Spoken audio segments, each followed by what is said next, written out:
E agora nós abriremos para um bloco de perguntas e considerações. Alguém deseja fazer alguma pergunta?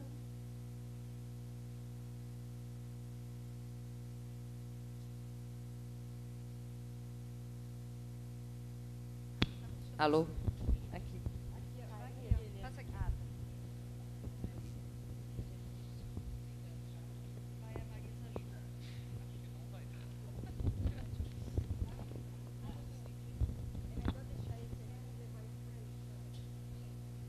Oi.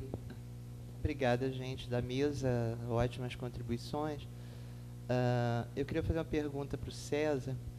César, gostei muito da tua fala. Eu não sei exatamente se é no Segurança, Território e População, no Nascimento da Biopolítica, que o Foucault fica indagando a respeito de uma arte socialista de governar. Eu sempre tenho a impressão que ele está dizendo ali os socialismos reais talvez tenham oscilado entre o Estado de polícia, né, e um certo neoliberalismo com o nome de socialismo. E aí eu fiquei pensando, a partir do que você falou sobre o fracasso da política representativa, esse termo me incomodou, né?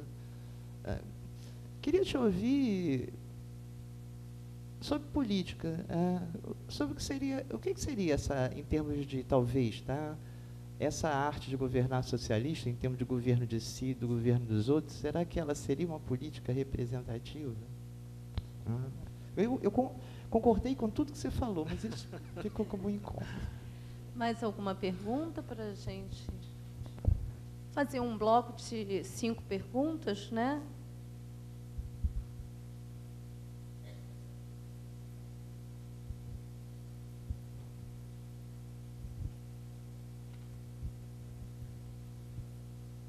Com licença, boa tarde.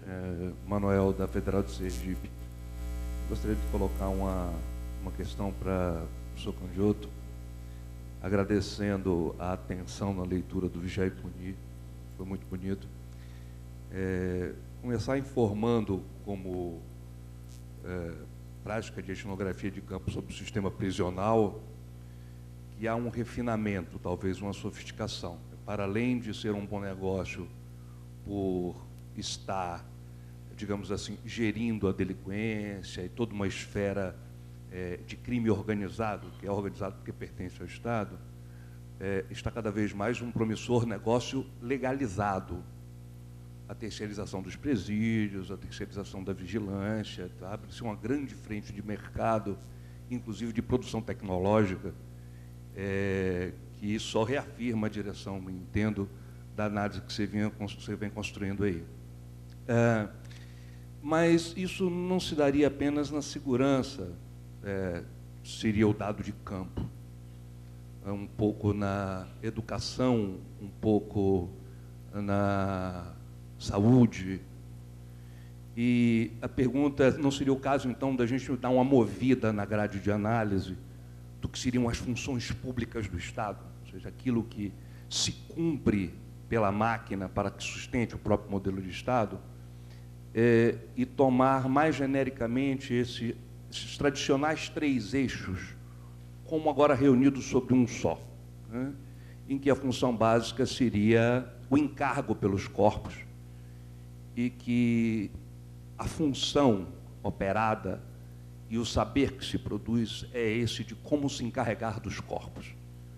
Por detrás da educação, da segurança ou da saúde, estaria aí necessitando uma quebra na antiga grade de análise, que agora, das funções de Estado ou das funções públicas, não nas enunciadas, mas naquelas que se efetivam.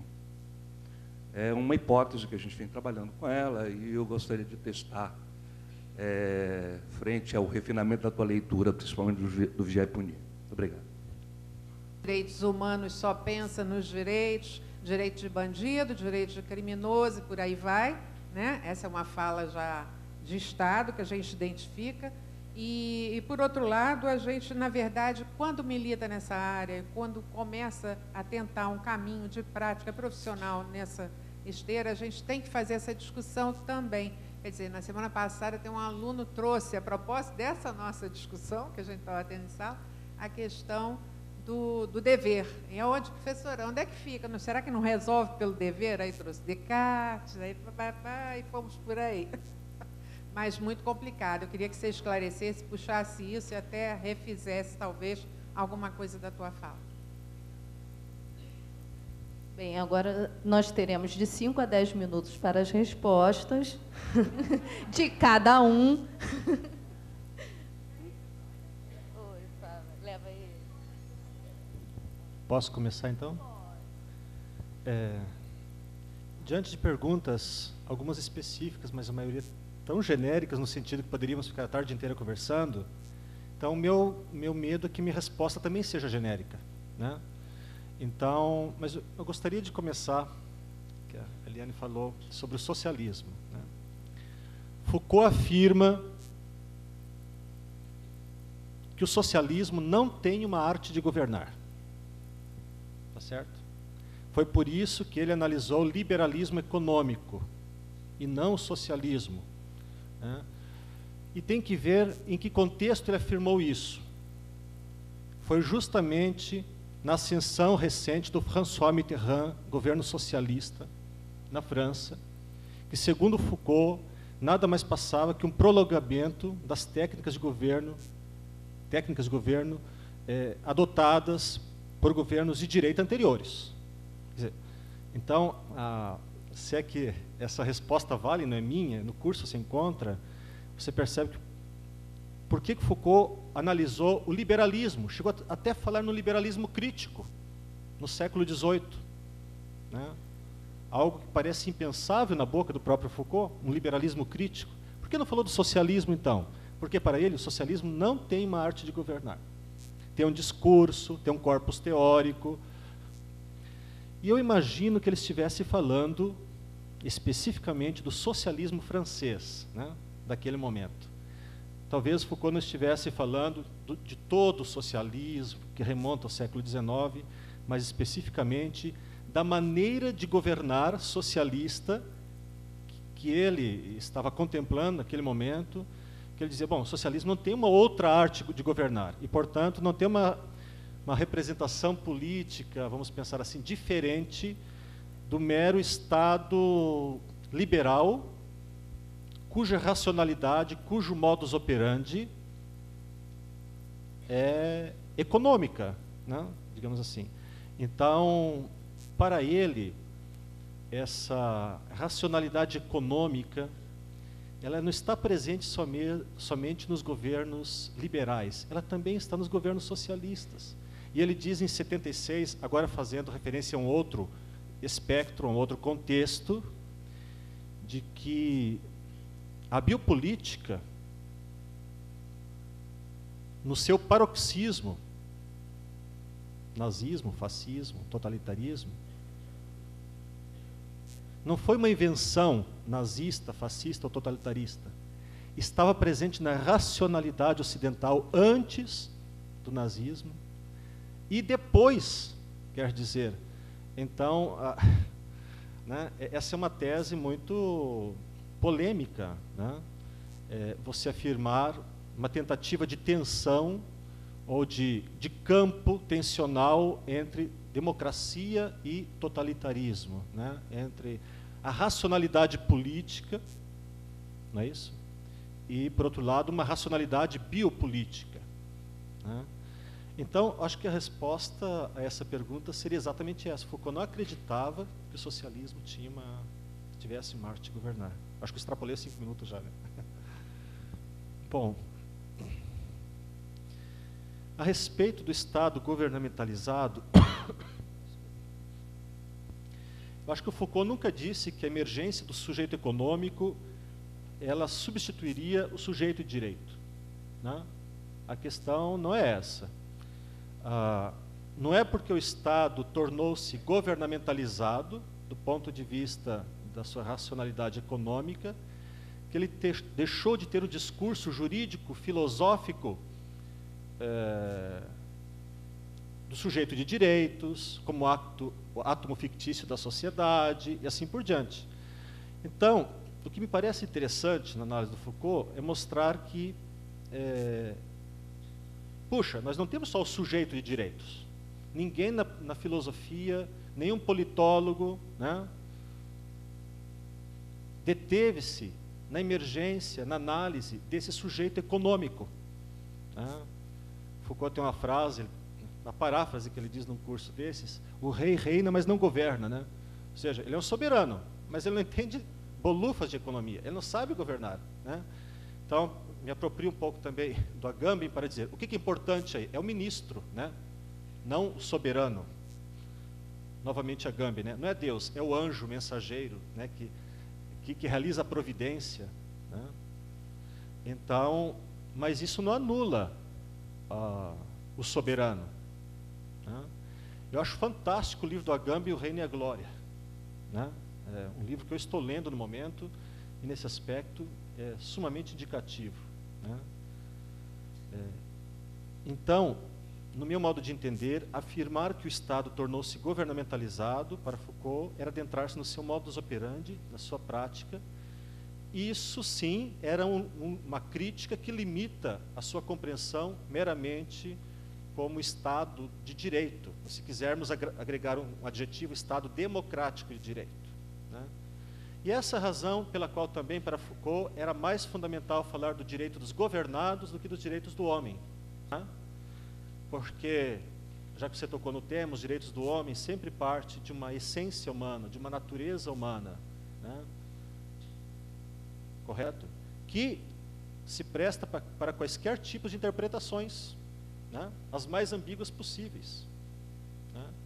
E o direito dos governados é um campo de tensão, de enfrentamento, de não se deixar governar dessa maneira, né? Por esses métodos, por esses agentes.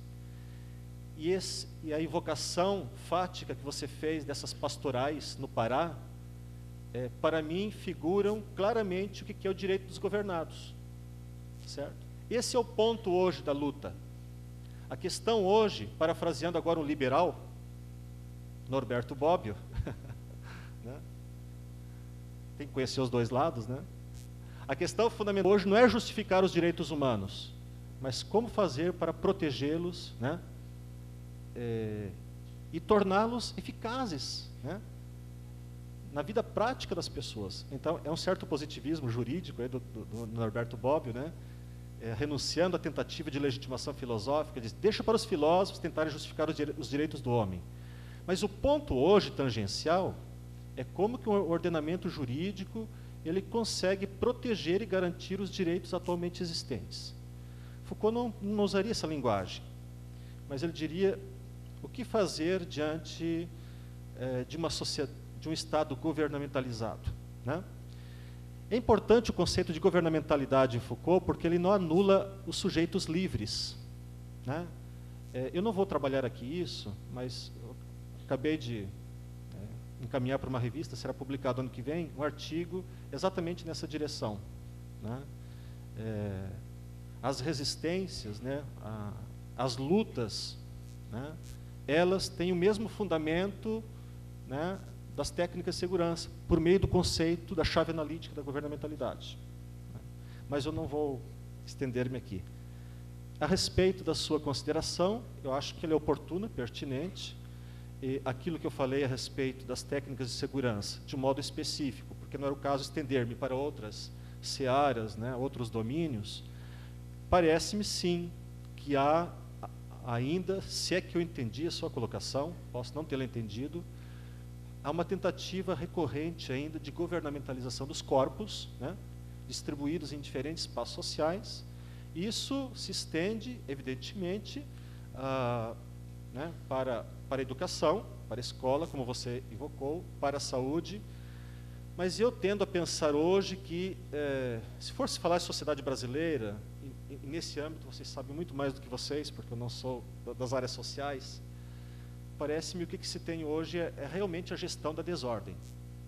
Né?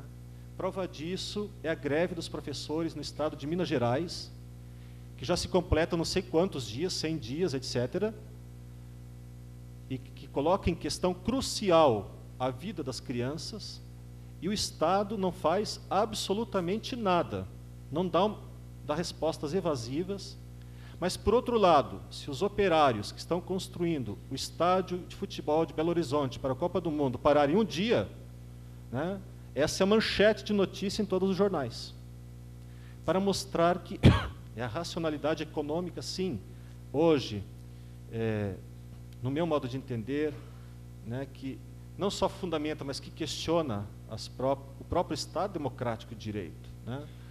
Eu fico pensando, né, nas intervenções últimas, dos contatos últimos dos nossos governantes, por ocasião da Copa do Mundo, etc.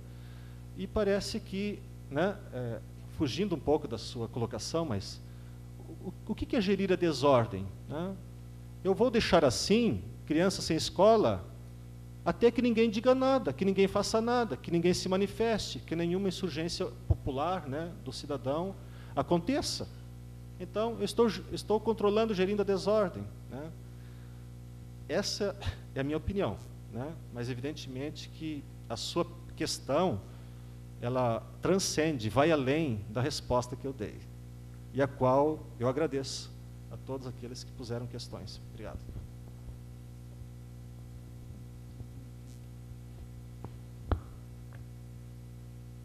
Então,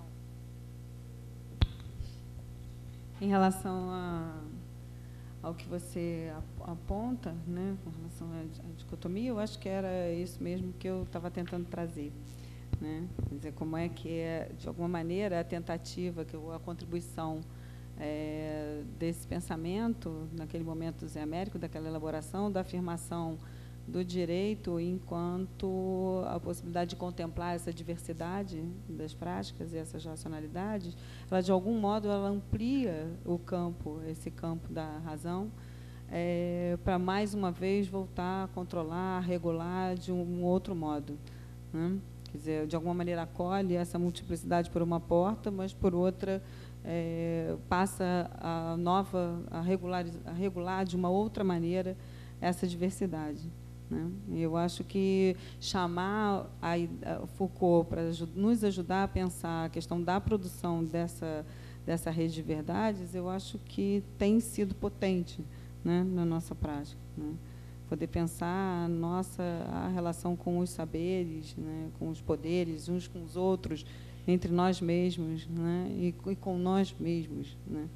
Eu acho que foi um pouco isso que eu tentei trazer, esse tensionamento, né, que eu não sei se é resolvível, né, porque eu acho que a gente está atravessado por essas duas lógicas, né? A gente está atravessado por essa lógica dos direitos. Como negar isso? Eu acho que não é uma questão de negar, né, mas como que a gente pode encontrar escapes e saídas dentro desse tensionamento que dicotomiza a nossa prática, né, que dicotomiza a nossa vida, que nos tensiona de alguma maneira e nos tira para fora do campo de imanência, né? Eu acho que um pouco isso, que eu acho que a Flávia, não sei se eu entendi direito exatamente o que a Flávia estava tentando trazer, mas eu entendo a questão do sujeito do direito, do sujeito econômico no Foucault como uma, não sei se como uma imbricação, mas eu acho que como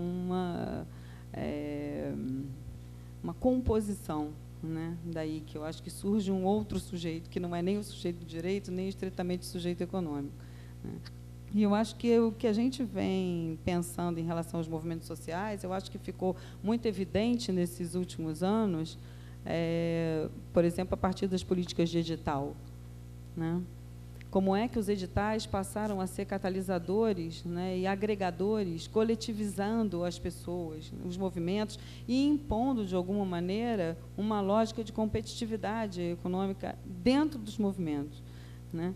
Eu acho que, de alguma maneira, eu acho que isso ficou tão evidente para nós, e os debates começaram a se inflamar de tal maneira, tentando pautar, né, essa problemática.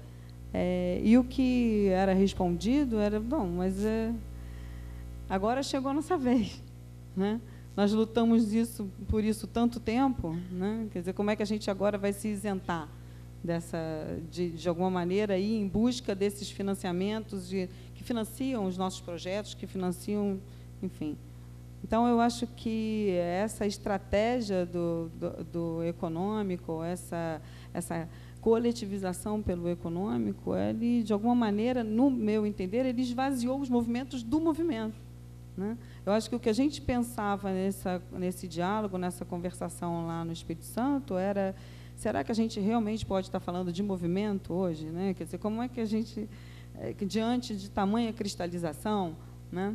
Por outro lado, parece que existe uma pestana, assim, uma margem, né, fora desse espaço de coletivização pelo econômico, de transbordamento de outras práticas, de dissidências dentro dos próprios movimentos, dentro desses próprios coletivos, né, de investimento na reinvenção dessas práticas, do diálogo com o Estado, né. Eu acho que seja como militante, seja como profissional, como pesquisador, não importa, né. Acho que é isso. Não sei se eu contribuí para o pensamento. Responder não é... Bem, encerramos então a mesa, agradecendo à professora Kátia Aguiar e ao professor César Candioto. Teremos um intervalo agora e retornaremos os trabalhos às 5 horas para a próxima mesa.